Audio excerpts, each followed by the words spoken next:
Welcome to this explainer. Today we're doing something a little bit different. We're going to slow things down, set a really reflective pace, and explore an absolutely fascinating piece of Islamic theology based on the detailed work of classical scholars. Specifically, we're zeroing in on a deep linguistic and theological topic, two of the beautiful names of God. So let's jump right in. If you look at English translations of the Quran or various Islamic texts, you'll probably notice something kind of curious. You'll often see both Al-Wahid and Al Ahad translated exactly the same way, simply as the one. But that immediately sparks a question, doesn't it? If they mean the exact same thing, why are there two totally distinct names? Well, as we're going to see, classical Arabic is incredibly precise. These aren't just synonyms. They actually represent profoundly different dimensions of the whole concept of oneness. Here is the path we're taking today. First, the meanings. Then, the nuanced differences. Duality in creation, cosmic order, and finally, the spiritual impact. Section 1. The meanings of Al-Wahid and Al Ahad. Now, classical scholars point out a really vital distinction between these two terms. Al-Wahid, that fundamentally affirms God's singular essence. It basically means he's eternal, he's always been one, and he literally has no partner or equal in his actual being. On the flip side, Al-Ahad is all about negation. It completely negates the very possibility of anyone or anything sharing his attributes. It means he is entirely unique in his absolute perfection, majesty, and beauty. So to put it simply, Wahid is about the essence, while Ahad is about the attributes. To put this into perspective, the renowned scholar Sheikh al-Sadi pointed out that these names encompass God's absolute perfection in every single attribute, without any comparison whatsoever. He states that God is described with the utmost completion of every attribute. Whether we're talking about his knowledge, his mercy, his power, or his wisdom, he possesses the ultimate, infinite completion of that attribute. There is no one who even comes close to matching it. Okay, here's a mind-blowing textual fact for you to really highlight the uniqueness we're talking about. The name Al-Wahid and its linguistic derivatives, they pop up 68 times throughout the Quran. It's a recurring theme, constantly reminding humanity of God's singular essence.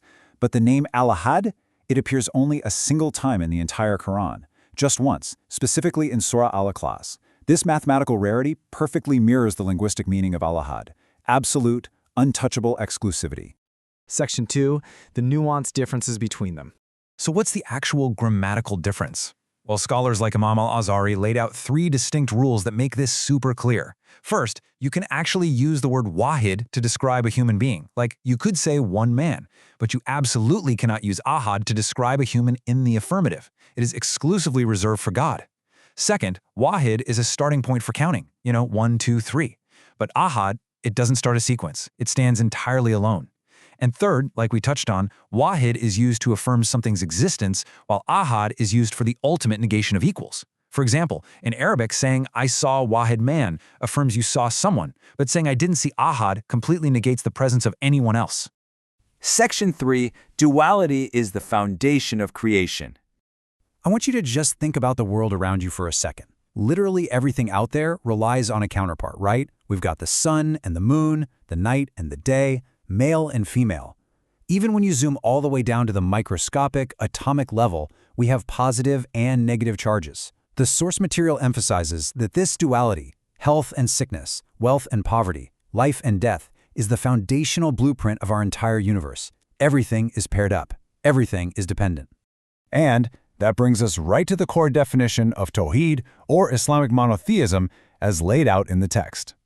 Our universe is a universe of duality. And because we're paired, we are inherently dependent and needy. We literally need our counterparts to function. The sources argue that this universal neediness points directly to a creator who transcends duality entirely. He is singular, he is complete, and he is completely independent. He doesn't need a counterpart because he is Al-Wahid and Al-Ahad. Moving on to Section 4, Cosmic Order as Proof of Oneness. Think about the water cycle, this perfect cooperative system described in the source material. The sun heats the sea, creating water vapor. Then, opposing forces like the wind, perfectly calibrated, move those heavy clouds across the sky. The rain falls exactly where the dry land needs it. The rivers then carve their way back to the sea, and the whole amazing cycle just continues. It's an incredibly complex system where opposing forces, heat and water, land and sky, perfectly sustain each other without descending into total chaos. And this naturally leads to a really powerful Quranic proof. If there were within the heavens and earth gods besides Allah, they both would have been ruined. It's a remarkably straightforward logical argument when you think about it. A smoothly functioning, unified, and highly interdependent system is just impossible if there are competing creators with competing wills. The harmony of the universe is essentially the loudest testament to the oneness of its creator. Finally, Section 5, the impact of Tawheed on our lives. Because, theology isn't just supposed to live in dusty textbooks, right? It's meant to actually change how we live. In this world, you have peers, equals, and counterparts. Because we are part of creation, we are never truly independent. There's always someone above us, someone below us, someone equal to us. We literally need others to survive. God does not. The text argues that fully acknowledging this fundamental truth resets our entire worldview. So the source material leaves us with this deeply resonant, almost uncomfortable question. If God alone is unique in his perfection, completely self-sufficient, while we are completely dependent, then what room is there for human arrogance? The ultimate takeaway here is that a true understanding of this oneness naturally fosters humility. Because any perfection we think we have is merely a tiny, dependent reflection of the ultimate, singular perfection of the Creator. Thank you so much for joining us on this explainer. We really hope this dive into the text gives you a fresh perspective on these ancient, powerful words.